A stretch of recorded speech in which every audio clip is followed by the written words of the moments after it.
Hello साथीहरू नमस्ते। हजुरहरू सन्चै हुनुहुन्छ होला हैन। अनि म चाहिँ खाना बनाउँदैछु, तरकारी पाक्दैछ मेरो। अनि आज चाहिँ मलाई खाना ढिलो भयो है साथीहरू। अनि ढिलो भएपछि के खाने, मलाई एकदमै भोक लागिसकेको थियो। तरकारी र खाना बनाउनु टाइम थिएन, धेरै नै लाग्थ्यो। तर अनि मलाई चाहिँ यसो हेरेको चना रहेछ भिजेको। अनि मलाई यस्तो उम्रेको चना चाहिँ एकदमै मनपर्छ है साथीहरू।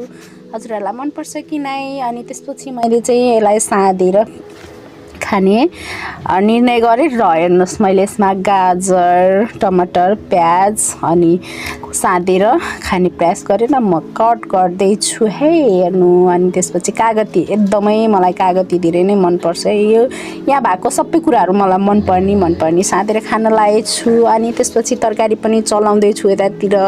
के गर्नु, खाना फेरि मलाई भोक लागेपछि धेरै छिटो भोक लाग्छ कि खाइहाल्नुपर्छ। अनि यो चाहिँ मेरो भान्सा है, क्यान्टिन, हजुरहरूलाई थाहा छँदैछ। अनि त्यसपछि अब के गर्ने भनेर काट्न थालेँ है। मेरो कटिङ चाहिँ डेन्जर छ है साथीहरू। हेर्नु है, म चाहिँ कुक भएर पनि होला है हैन। अनि अहिले मलाई चाहिँ हाँस उठिरहेको छ है, छेउमा मेरो छोरी हाँस्दैछ त्यही भएर। अनि कटिङ पछि है, अनि मैले खाएकोसम्म हेर्नु होला। यता मेरो खाना बन्दैछ साथीहरू। हजुरहरू को कहाँबाट मेरो भिडियो हेर्दै हुनुहुन्छ लाइक कमेन्ट गर्नु होला। हजुरहरूको पनि म गर्नेछु हैन।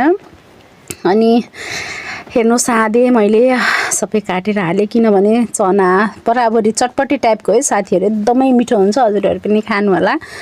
र मैले फर्स्टचोटि खाएको भिडियो हेर्नु है, कागती हालेर निचारेको, यति स्वाद, त्यो स्वाद अहिलेसम्म मेरो मुखमा चाहिँ मैले सम्झेर बिरे नुन ल्याएँ। यता मेरो तरकारी पाक्दैछ है। अनि तरकारी के हो भनेर कमेन्ट आउने होला। त्यसको लागि चाहिँ बन्दा र चना नै हो है। चना चाहिँ हाम्रो प्राय डेली नै पाक्छ होला साथी, किनकि बिहान चना तरकारी हुन्छ। अनि चना भिजिसकेपछि हाम्रो तरकारीमा नै त्यही चना हो, किनभने बिहान चना पुरी तरकारी हुन्छ, जिरेहरू हैन। अनि हेर्नु, मैले खाएको एकदमै मनपर्छ, यति मिठो भएको थियो साथीहरू। त्यो उम्रेको चना हुन्छ नि, त्यसको स्वादै बेग्लै हुन्छ है। हजुरहरू पनि खानु होला।